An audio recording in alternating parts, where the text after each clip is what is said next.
Starseed Ascension welcomes guests from a variety of backgrounds to gain perspectives, experiences, and information in the paranormal, spiritual, and ET space. We are a community of spiritual explorers who seek to help raise consciousness. And now, here's your host of Starseed Ascension, Jamie Voss Love.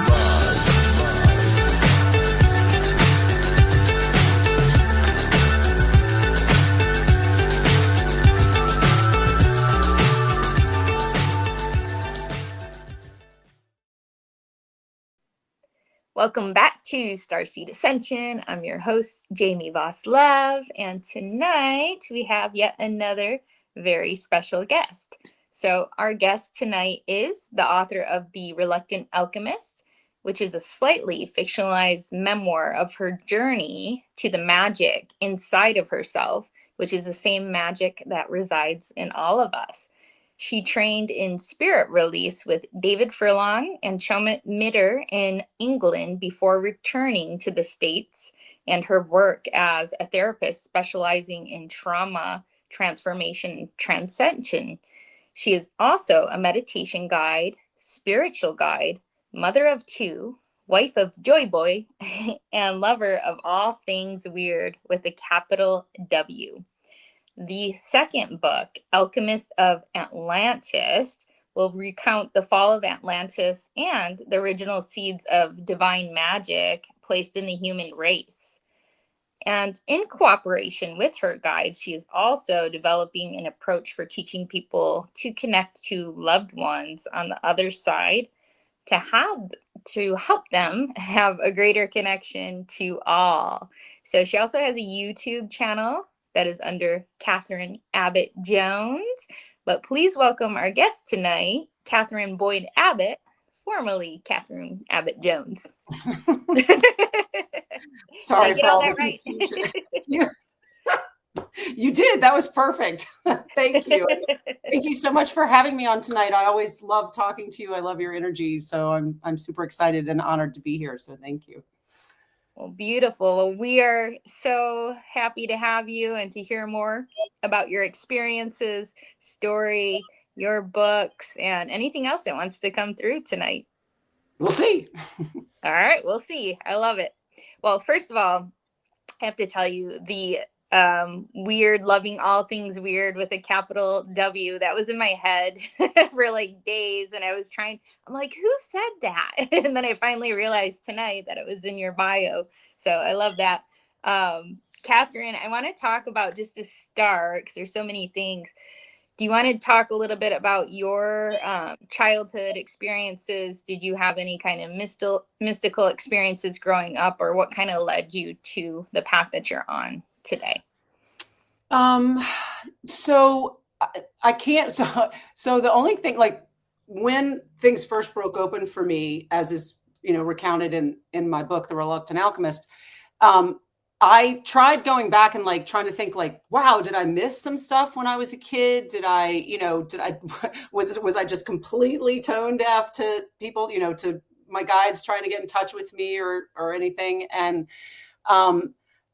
so I did have like a guy in my head, right? Like I had a guy like that I felt like I was talking to all the time. And I think that must have been a guide, and it just was like an imaginary friend kind of thing. And I think a lot of kids, that's what it is, right? Like it's an imaginary friend, because that's what, when you say, oh, I've got this friend that your parents can't see, they're like, well, that's your imaginary friend. And you're like, well, oh, okay, that's my imaginary friend. I also was absolutely sure I had an older sister named Rose that my parents were hiding from me somewhere, who had died that no one talked about or something. And I still haven't, who knows, maybe I'll get information about it tonight, but I still haven't like figured out who that was or if that was something. But so it's not in the traditional sense. Both of my children, however, saw spirits from an early age, which actually also figures into the book too, a story from that. So, but I don't ever recall doing that or having that experience. I made it an imaginary friend because that's how it was given to me. Wow. And did you ever check into to see if there was a loss of a child in the family that could have been Rose? I'm sure you did. I did. So far, nothing. All right. So the mystery continues. We'll see Mystery continues. see if it comes out. All right. Well, then, do you want to kind of share a little bit about? We'll talk about your work and experiences with mediumship and all of that. But just to segue into your book, The Reluctant Alchemist, talk to us about your inspiration for it. And you say fictionalized a little bit, but there's a lot of magic experiences that, of course, we can all relate to. So, do you want to share? Sure. So first of all, what I always found sort of funny about the way the book ended up coming out, and by the way, I revised it. I have 10 different versions of it. Okay. Because I was so conflicted about it for so long. So it in itself, just writing it was like a major spiritual journey for me in terms of sort of getting right with not having attachment to the outcome is really what the lesson was. Put it out the way it's supposed to come out and don't worry about what it does. That's not your problem. Your problem is to put it out. Right. And to not have any attachment to what happens. And so that took me a decade. So that was a hard one lesson for me. But in terms of the inspiration of it and the fictionalized part of it. So I've always sort of thought it was funny because people who really get it will come to me and say, so what part was fictionalized exactly? And I'll say, well, actually, the stuff that's more of this plane was the stuff that I changed partially for the story, because my ex-husband is not the ogre that he is in this book. He needs a bad guy, like a worse guy, in order to like kind of make the whole thing work. So sure. There are some changes that I made to people because of that. My daughter has not died. So that didn't happen. Now, although since then you could say that there are things that have happened that, could, if you think of death as transition, which is what I do, then she's made some major transitions in her very young life, which could certainly fall into that category. But the real impetus for writing it was the experience that I had. You know what, I'm going to back up a little bit. I'm going to bring in the thing we talked about. So okay. I just found this out 2 weeks ago. February 8th, 2008, I had a skiing accident that took out my ACL. And that I had surgery. And then a friend of mine said, oh, you should do Bikram yoga you should do hot yoga to rehab it. So I spent 2.5 years obsessed with hot yoga. And I went 6 days a week. It was my whole life. I thought about training to be an instructor. It was everything. So what I didn't realize is that I was accidentally doing an intense moving meditation for 1.5 hours every day. Wow. I thought I was getting thinner thighs and a new knee. But what was really happening was my brain was changing so that I could start to hear and like connect in a way that I had no idea was even possible, right? Like that was not on the radar. And then I went out to dinner one night with some girlfriends, and a total stranger connected telepathically with me and asked me to leave the restaurant with him. And I went downstairs and I thought, that's crazy, but I'm just going to go downstairs and see what happens. Cause it was actually Nobu in London. And I was upstairs. I went down the stairs and I waited. 30 seconds later, the guy that had been staring directly at my eyes and gave me the message, stand up, don't say anything, meet me downstairs. But in my head, because he was across the table, so no way I heard anything, no lips. And I thought, okay. And that is really what kicked off everything, because after that happened, spirit started, like my light switched on. So, it's like moths to a flame. When your light switches on, they're all like coming in and talking to you, and they think you know what's happening. Yeah, it was like I didn't know that I had started a party. I didn't know I'd invited a whole bunch of people to a party, and I thought I was crazy. I thought I was losing my mind. And it took about 4 or 5 months, and then I went to go see what I thought was a regular counselor, again, just completely clueless. And it turned out he was my first spiritual mentor. And he immediately knew what was going on and said, "You're not crazy. Tell me what, you've always felt like you wanted to do your whole life." And at the time I was thinking about going to be a yoga instructor because I was so obsessed with it. And I said, "Well, I'm thinking about being a yoga instructor." He's like, "You weren't thinking about that when you were 7. What have you always wanted to do?" And I said, "Well, I've always felt like I was supposed to write a book, but I didn't know what it was going to be about. I didn't have anything to write about." And he was like, "Well, now you do." Nice. A long answer, but no, that's perfect. I love it. Should I come back to I'm sorry. Yeah, let's go. No, go with the flow. Go with the flow. Okay. So to come back to the exact date that I had my ski accident, right? That turned out, I just found this out when I was talking to my current spiritual coach, wonderful Vera Lester. Shout out to Vera. Vera, we were talking about my knee surgery coming up next week. And she said, which is also a direct result 17 years later of the ACL bust in 2008, right? So she said, "What was the date of your ski accident?" And I was like, "I don't know, 2008, 2009. She's like, no. Can you get me the exact date?" Well, as it happens, I keep written calendars that I have kept since 2000. I went back, I found it. It was February 8th, 2008. There was nothing else on that day except ski accident. I'm like, all right, that's the day. My kids were on break, so it was clearly the day. And she looked it up in the astrological charts. And it turned out to be, and please correct me if I get this wrong, because I'm not as well versed in this stuff as I might be. Neptune was exactly conjunct in the exact degree to my natal sun on that day. That day, astrologically, for anyone, only ever comes around every 165 days. So not everybody in this lifetime gets that day, right? That is a day of profound spiritual awakening. If you look up like Neptune conjunct your natal sun, and I was blown away by that. That just blew me away. So the idea that my knee is really what kicked off this whole thing, because none of it would have happened if I hadn't gotten run over by a large Austrian child who was out of control on a ski slope. I wouldn't be here talking to you right now. I wouldn't be having as much fun playing in the weirdness, as I do. So that's what happened then. And so almost exactly 17 years later, because on February 11th is when I'm having this surgery. So there's obviously like kind of a bookend there, right? On my spiritual knee.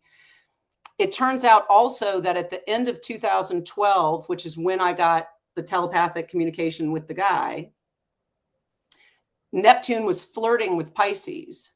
By the time I met Shomit, my first spiritual mentor, Neptune was solidly in Pisces. I have a stellium in Pisces. My moon is in Pisces. My Venus is in Pisces. So I am super Piscean.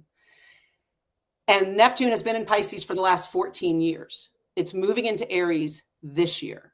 So this 14 years has been an intense, what my guides are calling it, training, right? For whatever it is that they want me to do next. So wow. That's where that came in. So anyway, and I just that was like, oh, that's so cool. It's like all of the things. It's the divine timing. It is like transformation. You have a spiritual knee. I love that. and the physical, like it very much involves my body. Like my body is integral. So if you talk about it like in terms of the mental and the spiritual and the physical, like it all, it's all in there, which I just, wow, weird. Yay. That is action-packed with quadrality. Like you said, the physical, emotional, mental, spirit has all of the things. Wow. I love that. And, I'll never forget your book because I was on my way down to Costa Rica. I remember reading it, and there's so many good things in there that I love and appreciate. And I remember one of them that I had highlighted, and I wanted to ask you about this. The line was, "Okay, but what if a demon shows up?" And the response was, "Offer it your heart and it will be tamed." So I wanted to see like what the inspiration was for that part of the book, and if you wanted to expound on that at all. Absolutely. So my first spiritual mentor, Shomit, who's wonderful and also does lots of teaching and other things. Shomit. So early on, I'd probably only seen him 2 or 3 times, but as I mentioned, I was being bombarded by spirits, and I couldn't tell the difference between anything. I mean, like, it was just all voices in my head, and I could feel them. I didn't know the difference. I now understand that, like, guides only want to help you. They don't want anything. It's not transactional. Spirits, hungry ghosts, whatever you want to call them, want you to do something. They want you to hear them. They want you to do something for them. They want you to get a message. They want you to just see them, acknowledge them, whatever. They want something, right? Sure. I didn't understand that delineation at the time. And in the book, there's recounted a part where a spirit came on that felt really icky to me, not necessarily evil, but icky.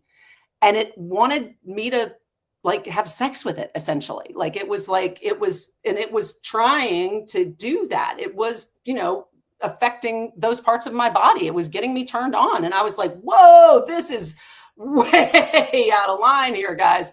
And I didn't know what to do about it. So I tried to text Shomit because I was freaking out. And then I ended up getting hold of another friend of mine that I had learned was also spiritual. And of course, she freaked out and she was like, put up protection, tell it to get lost, tell it, like, she was like really like using sort of an angry vibe, right? And nothing happened. Like, it didn't do anything. And then Shomit, about 30 minutes later, Shomit texted me and he said, I'm leaving tomorrow on a trip. I want to see you at 9 o'clock. I can see you at 9 o'clock tomorrow morning before I go. Come on in, let me know if you're okay. And after I got that message, I felt better. Like, I could tell that this spirit had moved aside. It was not bothering me anymore. It was kind of grumpy. It was like sitting over here, kind of frustrated, but it wasn't pushing itself on me anymore. But I could sense that it was still around, but it wasn't bothering me. It wasn't upsetting me or making me feel violated. So the next morning I go to Shomit and I said, Shomit, what did you do? Like, I know you did something. And he started laughing and he was like, yeah, okay. I was like, what did you do? What did you do? And he was like, what do you think I did? And I said, I don't know. Did you tell it to, like, get away and, like, this, like, put up protection and put up all kinds of boundaries and da da da. And he said, nope. And I said, okay, what'd you do? And he said, I just showed it some love. It just wanted some attention. It was like one of those little boys in class that just needs some attention. And so it was acting out because it wasn't getting attention. No big deal. Just wanted a little bit of love. Just wanted a little bit of attention. And I was blown away by that. And then later, while I was still writing the book, there's a Buddhist Sultram Aleone. I don't know if you've ever heard of her. She has a book called Feeding Your Demons, which was another really transformational book for me. And the idea is that first of all, she's the reincarnation of, I think it's Machig Lafroid. I may get that name wrong. It's Machig, I think is the name. She was like a 13th century Buddhist nun. She was being initiated. She, in the initiation ceremony in the temple, she started levitating. She ripped off all of her clothes and she ended up levitating into the demon tree in the courtyard that no one would go into because all the demons, every time anybody came near the tree, all the demons would come and attack who was ever there. So they were all terrified, whatever. So she's naked, 13, 14-year-old girl up in this demon tree. All the demons come, trying to scare her. And she just opens up her arms and says, take whatever you want. And just bow down to her. They were like, okay, you're not, because demons feed on fear. That's my understanding, right? They feed on fear. So if you feed them your fear, if you feed them your anger, that just blows them up and gets them bigger. My experience has been with challenging spirits has been if you show them love, if you ask them what they need. Part of the feeding your demons is that you look at parts of yourself that are your shadow parts and you ask those shadow parts, what do you need? And often they want attention, love, whatever. And then when you feed that to them of yourself, they become an ally. And it's based on this experience of this young nun thousands of years ago. And that was the inspiration for that section. That my actual experience with the spirit I call Telamon, and then the experience that I had working with Soldier Malleone's book and her videos. I love that. And spiritual stuff too, that I've realized that feeding anger and fear only makes them bigger and worse, as opposed to they either go away because that's not what they want. They want to be fed fear and anger. And so if they're not scaring you, then they just like, oh, well, this is boring, and they go away. Or if love helps and they just need help going to the light, which is sometimes that's all that really needs to happen, then that can happen too. Yeah, I love that. Cut off the food source and then give them some love. Don't give them the energy that they think they want. Now so speaking of going to the light, I know you've had experiences with that, like just helping souls do that. And do you want to talk a little bit about spirit release, your work there, and what some of the experiences have been? Yeah, so that has been a really interesting thing, that it's one of those things where I've been thinking, oh, I think I'm going to get into that. And then I realized, no, Cathryn, you've been doing that like since the beginning. Like that has been sort of like the deal with Telamon, or like recognizing the difference between the kinds of spirits and like what they need and what they don't. And one of the most frequent things that I've found and that I learned from David and Shomit was this idea that a lot of spirits don't realize they're gone, right? If they died suddenly, if they died young, that those can be two reasons that they hang around, because they literally don't realize they're dead. Sort of like in The Sixth Sense, right? Where the psychologist has no idea that he's the dead person speaking to the kid, right? So a lot of them, that's the thing. So that's why they crowd in on people when they realize they can be heard. They start crowding in because they want help. They want you to hear them because nobody else can hear them, or their loved ones can't hear them. So there's that aspect of it. And then there's the aspect of, well, do you want to go to the light? Like, do you realize that you're not on the same plane anymore? And do you want to go to the light? And then figuring out how to help them get there. It's like counseling, but with disembodied spirits instead of, first you kind of got to go gently with like, do you realize you're dead? Like, is that like, you're aware of that, right? Okay. All right. So are you attached to something here that's keeping you here, that's keeping you tethered here? Okay, what do we do about that? And then, is there a way that you would see that you might want to move on into the great vibration of the all, or into heaven, or whatever you want to call the universe, spirit, whatever. Yeah.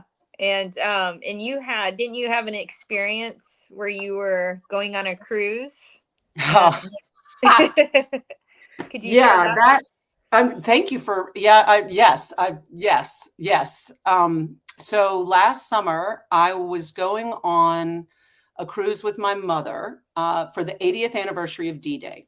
And we started in Hamburg, and then we went over to East Anglia, and then we bounced off of Dunkirk, and then ended up on the beaches where the landings were at the end of World War II. And or toward the end of World War II. And coming up on it, I did not want to go. I just had, and I had this feeling like I was being, so the image that comes to my head is like of Bugs Bunny, when he's being like drugged and he's like, no. And I couldn't figure it out, because I'm like, I am a pretty, like, I can switch my perspective. Like, this might not have been my first choice of things to do, but I was going to spend 2 weeks with my mom on a lovely boat, and, like get to go see parts of Europe, and like, that doesn't sound terrible, right? So I couldn't figure out why I had this horrible negative feeling about it. And I mean, it like really bad. Like, I was wondering what was wrong with me. And then I started getting these voices in my head. I don't want to be here. I don't want to do this. I don't want to be here. I don't want to do this. I don't want to be here. I don't want to do this. I thought, God, that's bad. And again, I'm still thinking it's me, and I can't figure out what's going on. So we go on the cruise, and I'm, putting on a face and whatever, and feeling, wondering why I have this horrible attitude, and I'm mad at myself and not being compassionate toward myself for being ungrateful and horrible and whatever. And so then I guess it was about the third night we were on the boat, and I was lying on the bed and I was meditating, and it had been getting louder, and I was hearing it all, like, I don't want to be here. I don't want to do this. And then dawn broke, and I realized it was all those boys, all those kids, 17, 18, 19, 20, loaded in those boats, waiting to go. On the other side, the Germans sitting up in parapets, waiting to shoot people their own age down for things they had nothing against them about, like nothing that had anything to do with anything other than they needed to survive. None of them wanted to be there. Or maybe a few, but very few of them would have chosen to be in those places at that time. And then I found myself in the boats with them, right? And just seeing this like sea of heads, of young men's heads. And I just tried to like ooze as much compassion as I could on them. And knowing that, and the other thing was, at the same time, you're having this moment, and there's also my ego critical voice is still going, Cathryn, other people have done spirit release here. You're not the first person to show up and do spirit release around here. Are you freaking crazy? And I thought, okay, I can't worry about you right now, because apparently I'm being called. There's some left. There's somebody left, because I think every time that, even when groups come through and people come through, there's still again, these were all young kids who probably didn't, even if they knew they might die. I think when you're that young, you don't think you're going to die. Right. And so it's entirely possible that this was like a whole group of people who had no idea they were dead. Wow. And so what ended up happening was I just connected with them, and I connected with as many of them as I could. And I saw them on both sides, not just, and that was actually to see both sides, not just, the British and the Americans, but the Germans and the French, and like everybody, right? The Australians and everybody. And I just tried to like call in as many as I could, hearing their voices. I don't want to be here. I don't want to do this. And letting them know what had happened, and like honoring who they were. And then I became like a tornadic thing. And it felt like almost like a scene from Pirates of the Caribbean, right? Like the seabed kind of almost dried up and just took everybody and everything with it. And then it just flowed up through me, and then became, this really wide channel on top of my head, like a big party hat, like in the movie. In the book, hopefully that's prophetic. And then they released. But it was the most intense spirit release experience I've had, for sure. Just mind blowing for me. Cathryn, we're going to go to a quick break, but definitely have more more to ask you about that, more to come. So we'll be back in just a few.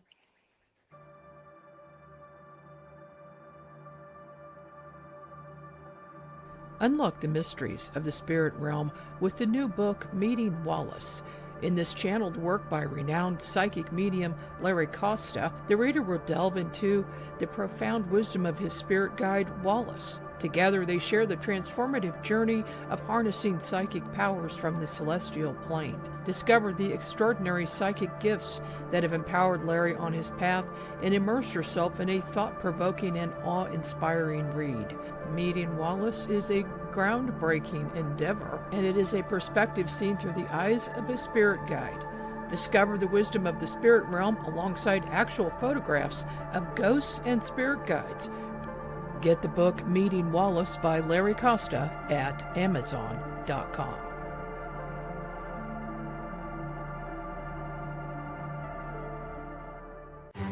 Tickets are now on sale for Rebels of Disclosure 2025, May 12th through the 15th in Grafton, Illinois at the beautiful Pierre Marquette Lodge and Conference Center.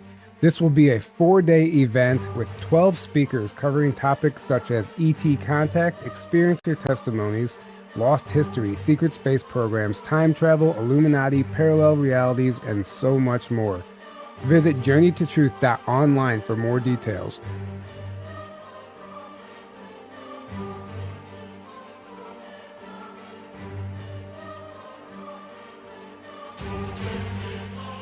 Are you thinking about purchasing a wood-fired heating or cooking appliance but don't know where to start? The new book, Wood-Fired Heating and Cooking, will guide you through the process and make the decision much easier. Find out about wood stoves, wood-burning fireplace inserts, masonry heaters, cook stoves, brick ovens, and more.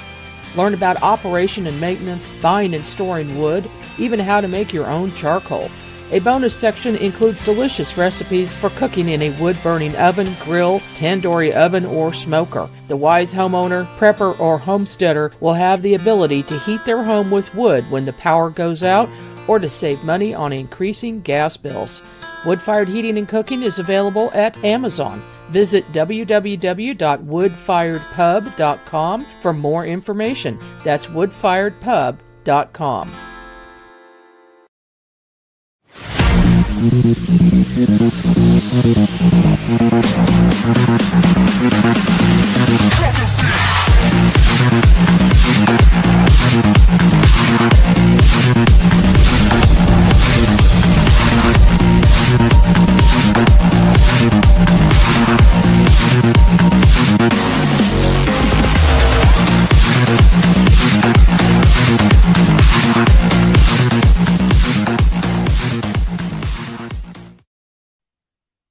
Welcome back to Starseed Ascension. I'm here tonight with our special guest, Cathryn Boyd Abbott. Welcome back. Thank you. What a powerful experience we had left on. You were just becoming the vortex, guiding souls to the light, which is truly amazing.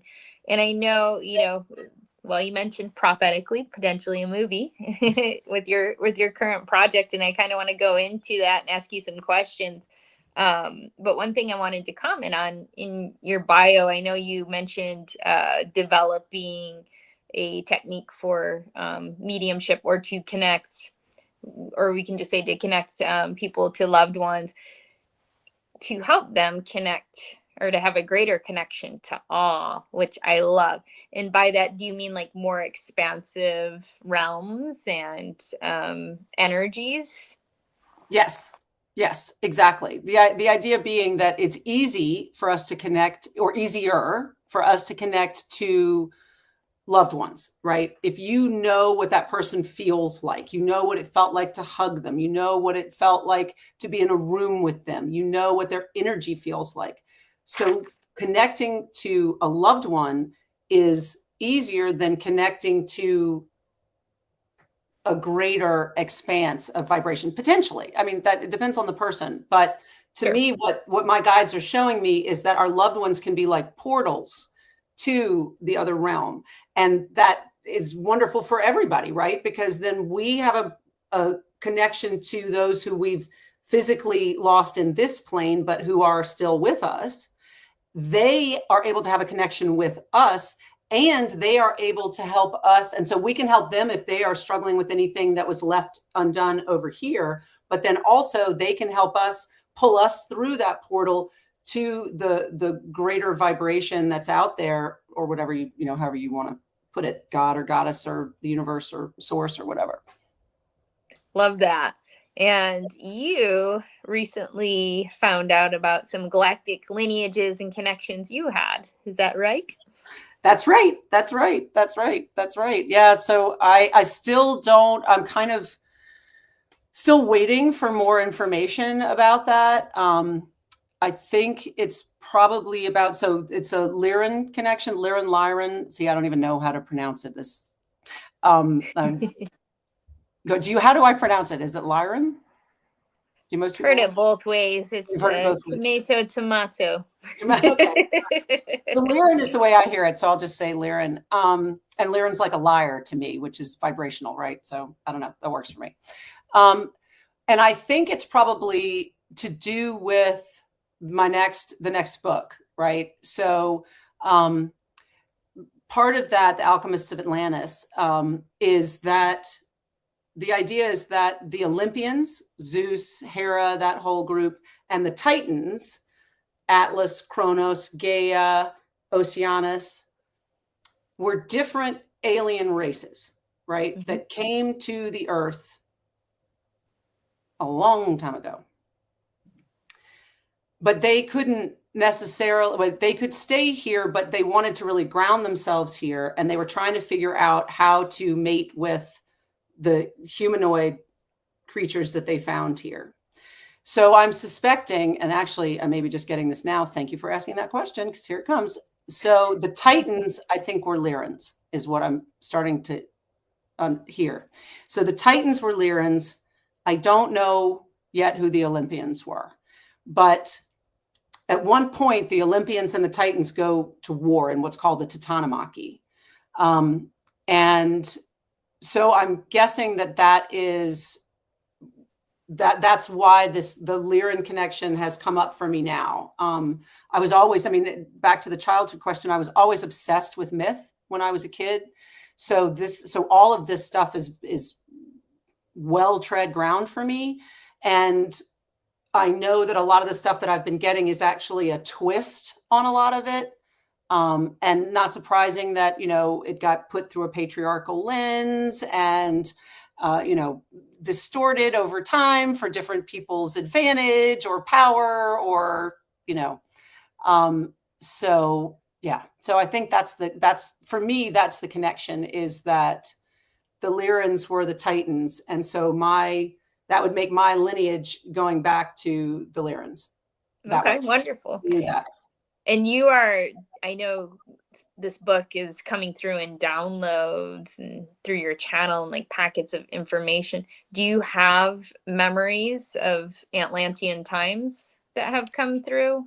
Or it's funny for me. I've always, it's so I see things, but I never assumed that was me, if that makes any sense. Like what has always made most sense to me is Jung's idea of the collective unconscious, so that any of us can tap into any life, but we may have more vibrational connection. Therefore, again, like the idea of connecting to people we already know on the other side, that we make easier connections with ancestors or those that are vibrationally connected to us for some reason.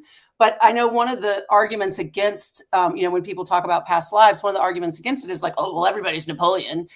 And yeah, because Napoleon was a really big vibration. Like, he's really easy to tap into, so it's really easy for people to tap into that life. But I think just like so many things that are kind of on the other side of the veil that we don't have a total and complete understanding of, that it can be both and, right? It's not necessarily, that doesn't mean that you weren't Napoleon and that I wasn't Napoleon. I don't know. It could have been broken up into different bits, because that was a pretty big vibration. Who knows, So I don't, yes, I see scenes, and it feels like it's like I'm watching it. Sometimes it feels like I'm watching it as like a person in it, but a lot of times it's just like I'm watching it like an observer. Beautiful. And so that's all kind of, you're unpacking that in your book. And as you're going through this process of writing, and like you said, some of the information out there has been distorted. Are you starting to unearth like, no, this is not the actual story? Are you finding, are you being led to those books and that information that has maybe not the full or complete story?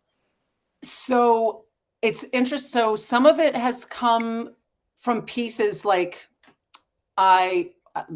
another example of like things happening here and then them having to do with other things. So my house was robbed 2 years ago in April, and most of my jewelry that I'd been collecting when I lived abroad is gone.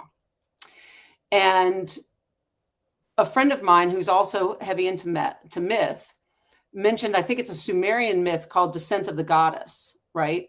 And in it, she has to go through, similar like to the Egyptians walking through the underworld and other myths too. You have to go through different gates, right? And you either have to solve a riddle, or you have to do something, or you have to complete something, or you have to answer a question, or you have to be a certain something. In Descent of the Goddess, she has to remove a piece of clothing or a piece of jewelry every time she goes farther down, down, down, until she's completely naked. And that ended up showing me pretty much how Atlantis got destroyed. I'll use that as a teaser. a goddess had to do it because the guys wouldn't stop fighting, and they were going to destroy another planet, which Lyran was already destroyed, however long ago, over fighting. And she was like, okay, here we go again. We found a nice place to be, and you guys are going to go at it again, and I can't have that. So she did it in a very fun and interesting way, using the proclivities of Zeus against him, let's say. So it comes in all kinds of different ways. Sometimes it's just like I'll have a dream, or I'll be writing, and then they'll just like make connections. Because so many of the myths, it's like you've got this story and then this story, but there's not a connection between them. And what they've been showing me are what the connections are between them, and the shift, like to look at it from a different perspective instead of the way that it's always been written and told. Sure. Would that involve touching on any of the Atlantean technology? Not yet, but I certainly could see that. That's stuff that hasn't come through yet. That's part of where I've been sort of waiting, because this is on their time, not mine. I just wait. I'm like, okay, I'm obviously supposed to be doing other stuff while y'all are like waiting to tell me this, or I'm not open enough to it, or I haven't given it enough time yet, or something's not, hasn't aligned quite yet. I don't know much about that. And it's probably better that I don't, because I feel like I'll get, like, if I went to research it now, typically what I do is if my guides give me a name, or they give me some kind of a breadcrumb, right? And then, or a little treasure. And then I go Google that, right? I go like I did in the book with the Miko, which was true. That's exactly what happened. I got this name, Miko. I had no idea what it meant. I looked it up and I'm like, whoa. So they were female shaman in the old Japanese temples before they got turned into prostitutes and run out because the guys were jealous of their abilities. But so a lot of times that's the way I work. So thank you for planting that seed, because that will probably bear fruit now. It will come through. It will come. Yeah. I love it. It's so amazing and fun when it works like that. Like when a name or something comes through and then you research it and it's like, wow, that actually like means something and it relates and connects. And it puts stuff together. Yeah. Yeah. It's so cool. Actually, the inspiration for part of Alchemists of Atlantis was a goddess that I've been connected to now for a long time that I'd never heard of before, named Clymene. And Clymene, also known as Asia, is the mother of Prometheus, Atlas, Menoetius, and Epimetheus. I'd never heard of her. I'd only ever heard of the guys. The way I found out about her was I was in Florida and at Pensacola, and I took a walk on the beach, and there was a pod of dolphins, and I was like, oh, that's so cool. And then I turned around and I looked and I was like, oh, there they are again. So this pod of dolphins, I felt like they were kind of following me, which I thought was like, well, that's really cool, but I don't know why that's happening. And then something said to me, and my guides were like, look up what kind of dolphin that was. All right. Dolphins, Gulf of Mexico, Clymene. That's interesting. And then in the, like on Wikipedia, you'll get sometimes a little box when you like hover over a name, and it'll show you that there's more that you can like learn, that there's another rabbit hole you can go down. So then it showed when I hovered over Clymene that where the name came from, why the dolphins were called Clymene dolphins, because she was an Oceanid. She was a daughter of Oceanus. And then she had these 4 boys who figure very prominently into the fall of Atlantis, into the Titanomachy started because Proteus broke the rules, tried to help the humans out. Zeus got mad, chained him to a stone, and got a bird to come eat his liver out every day. And Atlas got mad about that.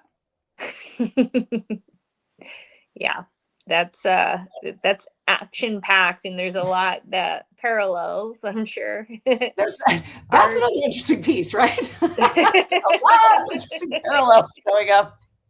Yeah. I can't wait until that all comes to fruition. I can appreciate though that process, it's not linear like you would just to sit down and write a regular book or do a regular project. It comes in all different synchronistic ways, which is so powerful. I love that with the dolphins. Anything else that, because I know you're still working on this, and you gave us some teasers. Thank you so much. I appreciate it. Anything else that you feel called to share about the book?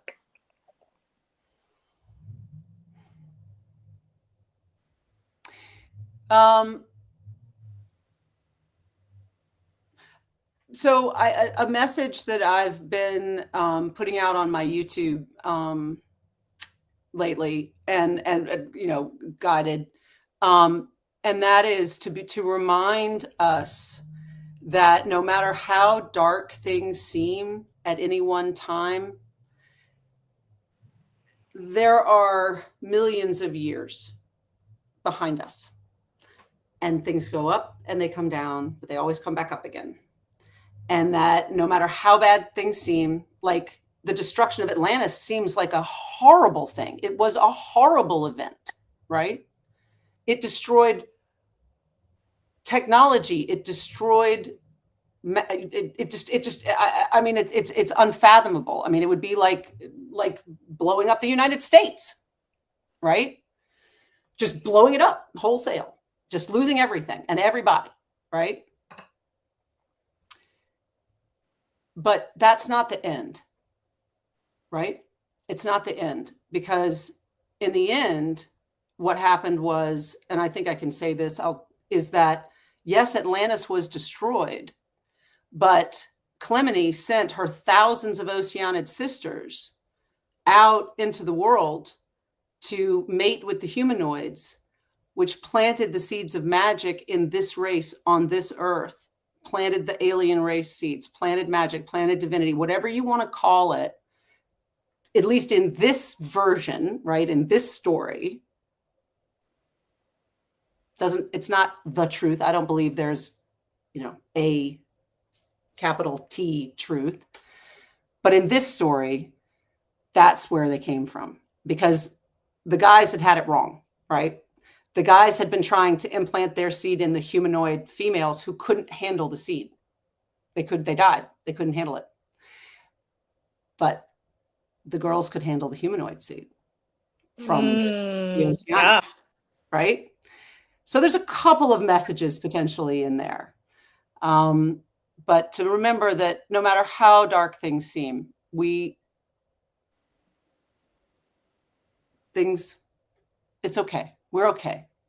Keep loving, keep listening, keep picking up the breadcrumbs, keep Googling the weird name, keep doing that thing that brings you joy, because the more joyful you are and the more joyful your light is, the more you're going to shine for other people, and they're going to see it, and they're going to catch a little piece of that vibration, and they can take that with them.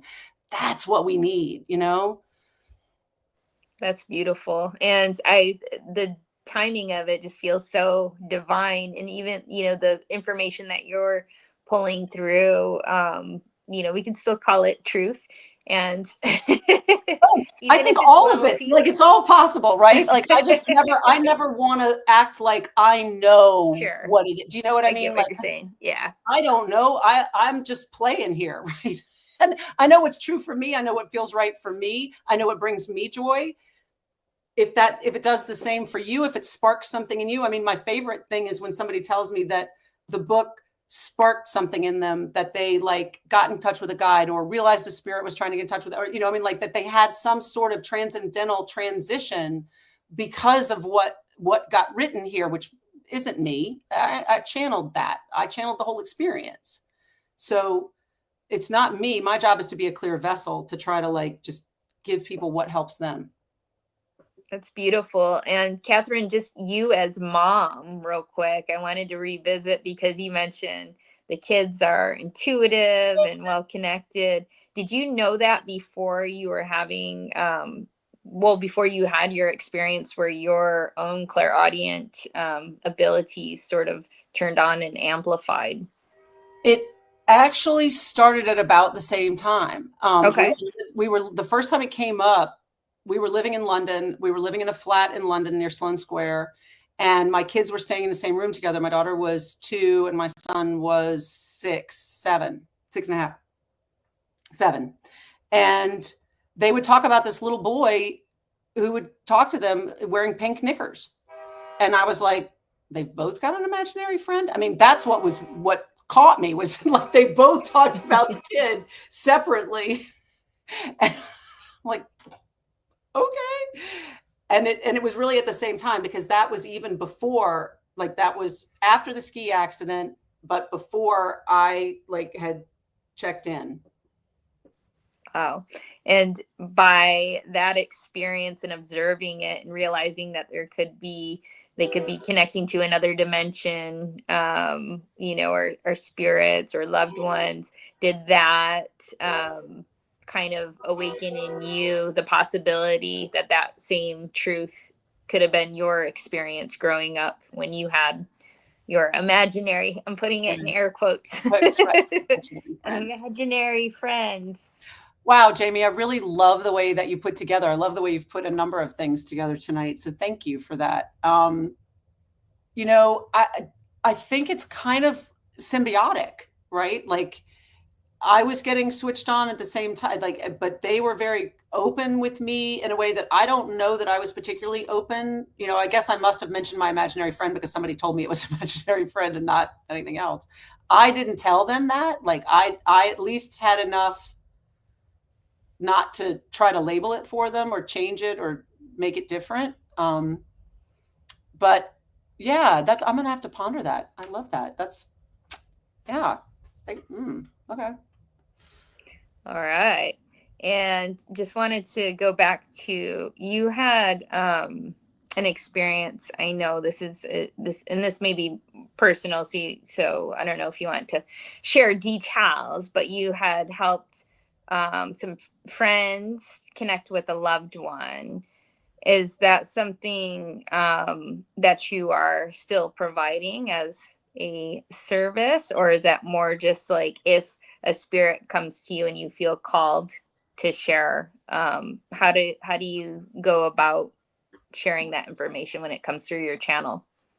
Well, I don't ever want to be someone who's like calling people up and going, "Hey, I heard from your loved one." I mean, that feels it's kind of like confidentiality as a therapist. Like I said, a lot of the spirit work ends up kind of really being like therapy. Sure. Like therapeutic. It feels very similar. So I don't see myself breaking confidentiality like that. But when I'm talking to someone, if they ask or bring it up, then I will, do it. So if someone were to contact me and say, could you do this? I'll certainly give it a shot.